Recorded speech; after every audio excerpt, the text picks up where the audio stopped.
جہاد فی سبیل اللہ، جہاد کے ذریعے انسان جنت پہ پہنچ سکتا ہے۔ اللہ تعالیٰ فرماتے ہیں ان اللہ اشتری من المؤمنین، جو حافظ قرآن ہے ذرا ساتھ دینا، ان اللہ اشتری من المؤمنین انفسہم واموالہم بان لہم الجنہ، کہ اللہ نے مومنوں سے خرید لیے ہیں کیا؟ ان کا مال بھی خرید لیا، ان کی جان بھی خرید لی۔ اس کا مطلب یہ ہے کہ جہاد کریں مال کے ذریعے، جان کے ذریعے، ملے گا کیا؟ فرمایا جنت ملے گی۔ یہ لوگ یقاتلون فی سبیل اللہ، اللہ کی راہ میں لڑیں گے، کافروں کو قتل کریں گے، کبھی قتل ہو جائیں گے اور جنت ملے گی۔ وعدن علیہ حقا فی التوراۃ والانجیل والقرآن، اللہ کے وعدے سچے ہیں۔ یہ اللہ کا وعدہ تورات میں بھی موجود ہے، انجیل میں بھی موجود ہے، قرآن میں بھی موجود ہے۔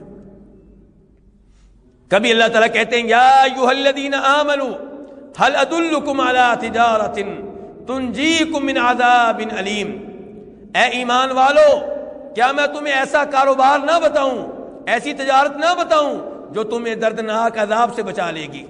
یا اللہ وہ کون سا کاروبار ہے، وہ کون سی تجارت ہے جس کے ذریعے ہم عذاب سے بچ جائیں؟ فرمایا اللہ پہ ایمان لاؤ، اللہ کے رسول پہ ایمان لاؤ اور اللہ کی راہ میں جہاد کرو، اپنے مال کے ذریعے بھی، اپنی جان کے ذریعے بھی۔ تو یہ وہ کاروبار اور تجارت ہے جس کے ذریعے تم دردناک عذاب سے بچ جاؤ گے اور جنت میں پہنچ جاؤ گے۔ تو میرے بھائیو جہاد، لیکن کون سا جہاد؟ جہاد اللہ نے حکم دیا، اللہ کے رسول نے حکم دیا، لیکن جہاد ہوگا کیسے؟ مسلمان سربراہ کی قیادت میں ہوگا، مسلمان حکومت کی قیادت میں ہوگا۔ یہ ان اعمال میں سے نہیں ہے جو کوئی اٹھے اور شروع کر دے۔ آپ مجھے یہ بتائیں، اگر آج کوئی شادی شدہ آدمی زنا کر بیٹھے تو کیا مجھے اجازت ہے کہ میں اس کو سنسار کر دوں؟ آپ کو اجازت ہے؟ کیوں؟ یہ کس کا کام ہے؟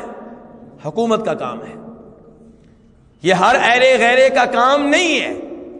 تو یہی صورتحال میرے بھائیوں جہاد کی ہے۔ جہاد بہت عظیم عمل ہے، لیکن جیسے نماز کا طریقہ وہی معتبر ہوگا جو نبی علیہ الصلوۃ والسلام نے اختیار کیا، ایسے ہی وہی جہاد معتبر ہوگا جو قرآن و حدیث کی نصوص کے مطابق ہوگا۔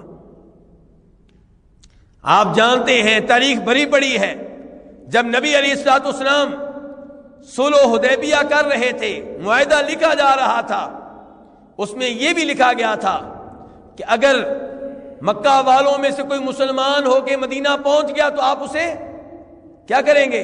واپس کریں گے، اور اگر کوئی مسلمان مرتد ہو کے دین اسلام ترک کر کے مکہ آ گیا تو ہم واپس نہیں کریں گے۔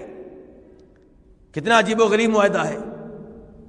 نبی علیہ الصلوۃ والسلام نے یہ معاہدہ کیا، اسی دوران کافروں کی طرف سے جو کافروں کا نمائندہ تھا سہیل بن عمر، اس کا بیٹا پہنچ گیا مسلمان ہو کر، باپ نے اسے بیڑیوں میں جکڑا ہوا تھا، زنجیروں میں جکڑا ہوا تھا، وہ آ گیا، اس نے کہا مسلمانوں مجھے بچا لو، بڑی دور سے آیا ہوں، بڑی تکلیفوں میں مبتلا ہوں، مسلمان ہے۔